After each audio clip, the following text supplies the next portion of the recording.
for figuring out which operation to perform on an expression. Because, as you can see, there are all the many different types of expressions over here. There's subtraction, division, addition, and multiplication. So the order of operations helps us to decide which operation to perform first.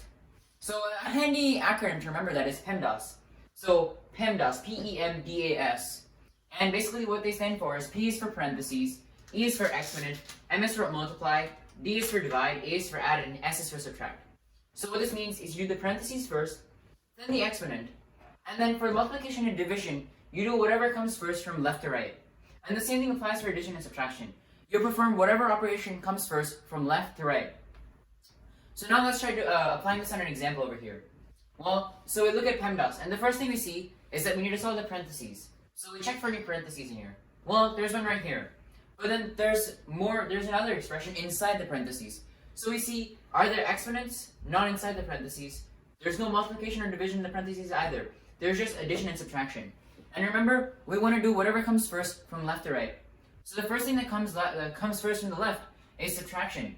So that leaves us 7 minus 5 is 2, and 2 plus 2, and 2 plus 2 is 4. So we can just rewrite that as 4, and we put the parentheses around it squared, and then we can add the rest of the terms.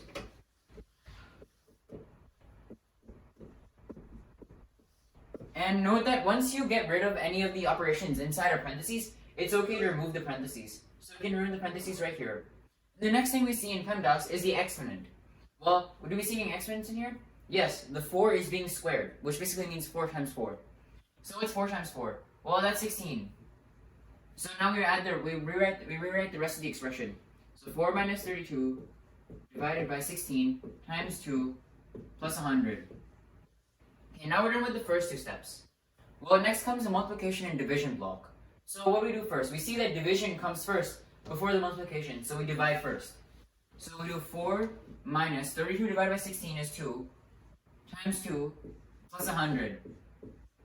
And the next step, according to PEMDAS, is multiplication. So we do 4 minus 4 plus 100. Okay, make sure to add the equal signs so we know that these are all the same thing. And now we do the subtraction because that's what comes first. So 4 minus 4 is equal to 0 plus 100, which is equal to 100. So here you have an example where we successfully apply the order of operations to help us simplify this big expression. So now let's move on to another example. So this is the second example where we can apply the order of operations. So we notice first that there are two sets of parentheses. But remember, one of the big ideas of order of operations is to perform the operations from left to right. And so we're going to solve this parentheses first. In order to solve it, we'll have to look inside to see what operations there are.